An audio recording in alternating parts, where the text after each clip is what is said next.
Namili ulit tayo ng tinapay. Isang box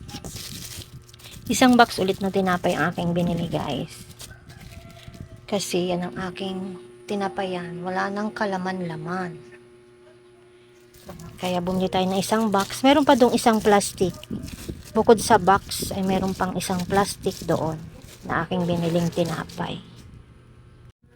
Ang ilalim ng tinapay ay mga banana chips. Banana chips at ube. Yan. Pang 12 pesos ko ang isang balot nito. At ang banana chips ay 7 pesos isa. Yan. Ito naman ang laman ng isa kong box. Yan, mga candies. Magic Chew. Dinamihan ko nito, guys, kasi napakamabili ko sa mga bata. Kahit matanda. Yan. Madaming Magic Chew. Ang pagbibenta ko nito ay 5 piso 4 na piraso. Tapos ito, sprinkles. Yan, guys, piso lang pagbibenta ko nito. Ang puhunan nito ay 50 pesos at ang laman niya ay 60. Kaya meron tayong 10 pesos each box. Ito, tumaas na rin ito, guys. Pero hindi ko binago ang presyo ko. 5 piso pa rin ang isa. Yamang malaki. Ito pa ulit ang mga Magic Chew. Magic Chew. Gusto ng mga bata. Tapos ito, eyeball. 5 piso isa. 5 pesos. At ito yung bago ko. Ice cream cup. Ngayon lang ako bumili nito.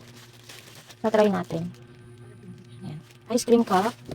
Tapos ito, isa rin itong bago. Ito ay ice cream crispy corn. And then, so asim. Ito minsan ginagawang pulutan ng mga magiinom. Ewan ko bakit gusto nila to. Maasim daw kasi. So asim. 2 box ang kinuha ko. Ang isang box nito ay 125. 6 pesos ang aking pagbebenta. At ang laman ng bawat isang box ay 30 pieces. Meron tayong tubo dito. Each box ay 55 pesos. Ito guys, natikman ko to. Bumili ako last time. At bumili ulit ako kasi ang sarap niya, guys. Filled biscuit. Wafer siya na may laman sa loob. Ang sarap niya, guys, promise. Kahit ako kinakain ko to, halos wala nga akong tubugin dito. Mga gamis. Ito naman, guys, ang laman ng aking eco bag. Bumili ako ng 2 kilong tuyo. Ito ay tuyo na tunsoy. Tunsoy na tuyo, 1 kilo. Magkaibang klase siya. Ito ay 260. At ito, is iba naman din to. 240 naman to. Magkaiba sila ng presyo. Ito naman yung sasuki ko sa taas. Nakabili din ako. Medyo manipis ang kanyang pagkatuyo. Bumili na rin ako para marami akong stocks na tuyo. Tsaka, itlog na pula. Bumili tayo ng isang box na itlog na pula. Bali 21 pieces ito. Namumuhunan na siya ngayon ng 14.50 ang isang peraso ng itlog na pula. Yan, guys. At ay pinagbibili ko siya ng 18 pesos isa. At kamatis, pamahal ang presyo. 90 pesos ang 1 kilo. Nasaan na ba yung listahan ko? Ang halaga ng kamatis na ito ay 135. 135, 1 kilo siya mahigit. Guys, 1 kilo mahigit. Tapos, ang sibuyas naman ay nagmahal na rin. 140 na. Ayan, hulog. Kaya yun. Ito. 140 ang kilo at ito ay ang presyong pinamili ko lahat na ito ay 228. At bibilangin ko pa, guys, kung magkano kaya ang pwede kong ipagbili dito. Sa panahon ngayon, guys, lahat ay mahal na. At ang luya. Yan, bumili din ako ng konting luya. Konti lang na luya. Ang luyang iyan ay nagkakahalaga ng 86 pesos. Yan. 130 din ang kilo ng luya. Yan ang laman ng aking mga pinamili. Laman ng aking eco bag na pinamili ko sa taas ng palengke. Yan kasi, guys, wala nang laman ng aking tuyo. Wala na kahit isa. Ang natira na lang ay dilis at sapsak. Yan. Inuna ko muna, guys, isalansa ng aking tuyo kasi habang maganda pa ang init. Maganda pang panahon at mainit pa. Isa din nga palang tip ko sa inyo, guys. Ibilad nyo po muna ang tuyo katulad ng aking ginagawa. Ibinibilad ko muna siya bago ko siya balot-balutin.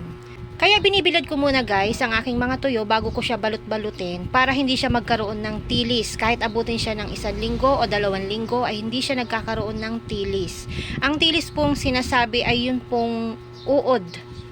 Kasi pag binalot mo yan ng diretso balot na mula galing sa pamimili, nagkakaroon po siya minsan ng uod.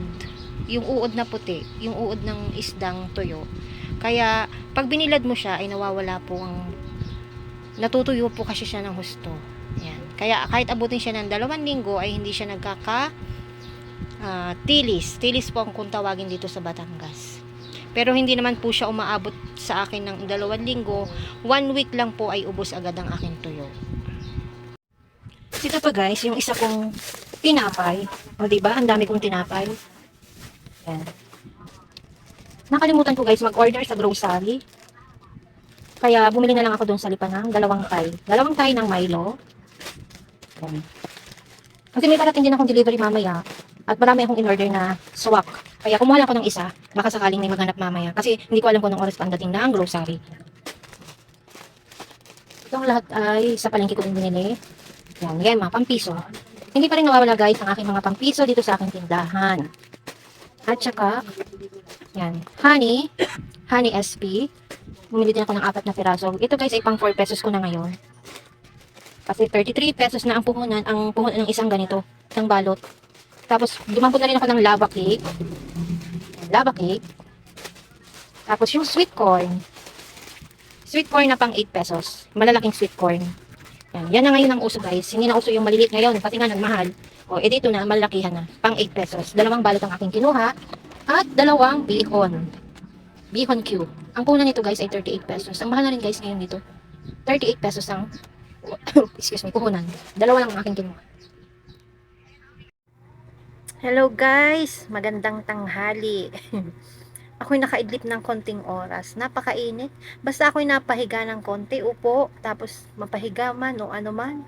Ako'y naiidlip, ako'y nakatulog. Konting oras lang naman. Dahil wala naman akong kasipli dito, wala akong kapalitan para magtinda.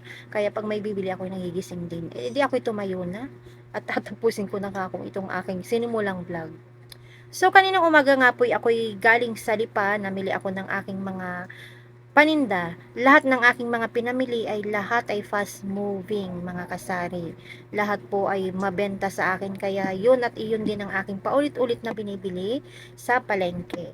Kaya i-share ko po sa inyo ang mga presyo ng mga ricados, yung mga sibuyas, kamatis, lahat po ng mga presyo ay i-share ko po sa inyo para updated po tayo sa kasalukuyang presyo ng mga paninda ngayon sa palengke na nabibili sa palengke. So, hanggang dito na lang guys. Tatapusin ko na ang aking video ito. Siya nga pala, may dumating din sa aking delivery mula sa grocery at 5 bucks iyon. At bukas ko naman yon itatakel sa inyo para meron akong pang-upload para bukas. So, hanggang dito na lang guys. Thank you so much sa lahat ng aking mga subscriber, sa lahat ng aking mga bagong viewers. Thank you so much. So, bye mga kasari. God bless. God bless po sa ating lahat at naway tayo'y pagkalooban pa ng lakas ng katawan para patuloy na tayo makapamili at makapagtinda. Bye mga kasari. Bye everyone.